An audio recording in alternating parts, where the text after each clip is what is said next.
Hoy hablaremos de los aportes de Sigmund Freud y Anna Freud al psicoanálisis. Sigmund Freud, desde muy joven, sintió la vocación de ser investigador, concretamente con el tema relacionado a la filosofía, la medicina y la biología.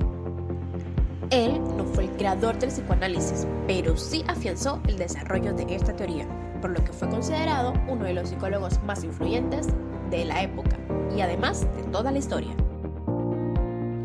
Y por supuesto, es el padre de Anna Freud.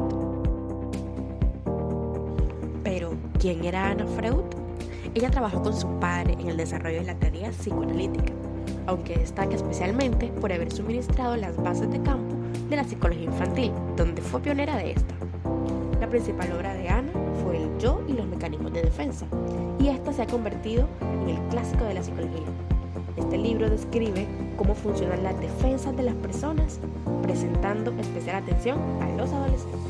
Anna también ayudó a fundar la publicación anual del Estudio Psicoanalítico del Niño en 1945, y además creó varios centros para niños. Los Freud hicieron importantes aportes a la teoría de los mecanismos de defensa. Freud primero dice que estos se manifiestan frecuentemente durante el proceso psicoterapéutico, ya sea dificultando o ayudando al avance del tratamiento, y se muestran como resistencias para no hacer conscientes el contenido que el yo ha mantenido inconsciente para mantener el equilibrio mental. Pero cuando se logran identificar estas resistencias y los mecanismos de defensa que las sustentan, se logra avanzar en la terapia. Anna, por su parte, decía que son la comparación de los resultados logrados por diferentes mecanismos individuales. Es decir, cada persona desarrolla distintos mecanismos para avanzar su propia naturaleza con la sociedad. Ambos científicos hablaban de la existencia de varios mecanismos de defensa. Freud, por ejemplo, hablaba de la represión y decía que este era el principal mecanismo, debido a que los demás estaban ligados de cierta manera a este. La represión consiste en expulsar de la conciencia toda expresión de deseo inaceptable.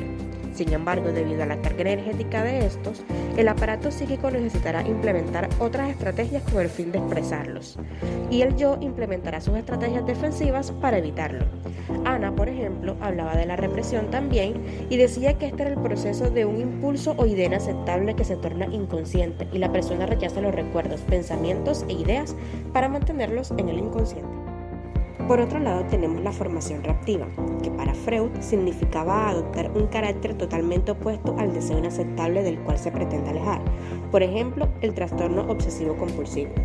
Para Anna, la formación reactiva es un proceso por el cual un impulso inaceptable es controlado por la exageración de la tendencia opuesta. También hablaban del desplazamiento, y Freud lo consideraba como una carga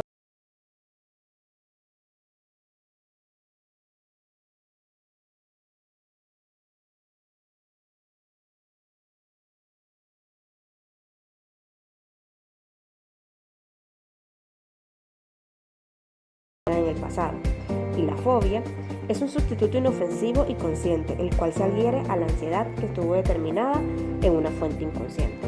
Anna le dio otro nombre al desplazamiento, se convirtió en regresión, y decía que es un retorno a procesos anteriores del funcionamiento psíquico. Se puede comprender dentro del marco de la psicología evolutiva como un paso atrás en el desarrollo. En la negación, Freud decía que el yo, al luchar contra los impulsos del ello, en algunas ocasiones activará el mecanismo de defensa de la negación.